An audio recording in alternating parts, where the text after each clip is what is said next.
নমস্কার এক বন্ধুরা, বাটি জল এবং এবং আপনাদের এক বাটি সকলকে চিনি। স্বাগত। আজকে আমি আপনাদের জন্য নিয়ে চলে এসেছি নববর্ষ বসিয়ে স্পেশাল সামান্য রসালো গজার একটু একটা রেসিপি নিয়ে, নেড়ে যেটা চেড়ে খেতে নিলে হবে একটা রসে শিরা টুইটুম্বর তৈরি এবং করে নেব। মচমচে। আর একদম পাতলা অবশ্যই হবে এই এটা বাড়িতে শিরাটা, খুব সহজে বেশি আপনারা ঘন তৈরি করে করব ফেলতে না। পারেন।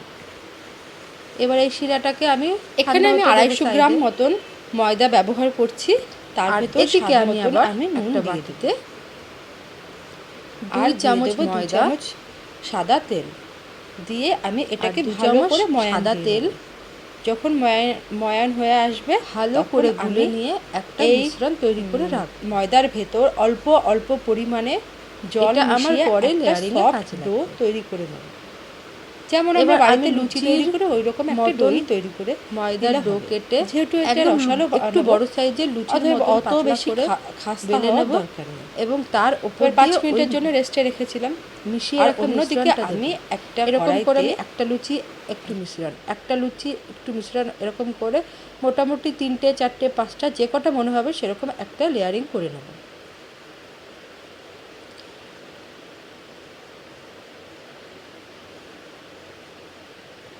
এবার এই পুরো লেয়ারগুলোকে একসঙ্গে করে আমি ফোল্ড করে নেব। এবার একটু আমি হাতের সাহায্যে টেনে নিচ্ছি।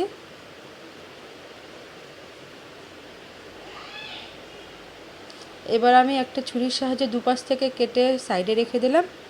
আর সাইজ মতো আমি কেটে নেব।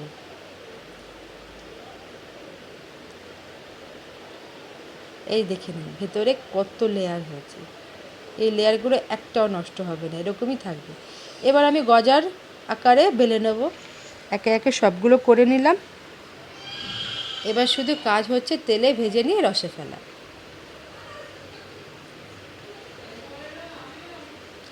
একদম লো ফ্লেমে আমি তেলের ভিতর এগুলোকে ছেড়ে দেব।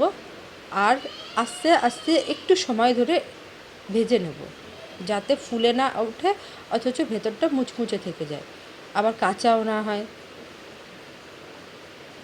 এবার যখন লাল লাল হয়ে এসেছে তখন এগুলোকে আমি তুলে রসের ভেতর ছেড়ে দেব। যেহেতু আমি বেশি শক্ত করব না, অতএব ঠান্ডা করার প্রয়োজন নেই। আর রসের ভেতরে এপাশ ওপাশ করে নিয়েই আমি তুলে নেব। মোটামুটি আমি 30 সেকেন্ড মতো রসের ভেতর চুবিয়ে রেখেছিলাম।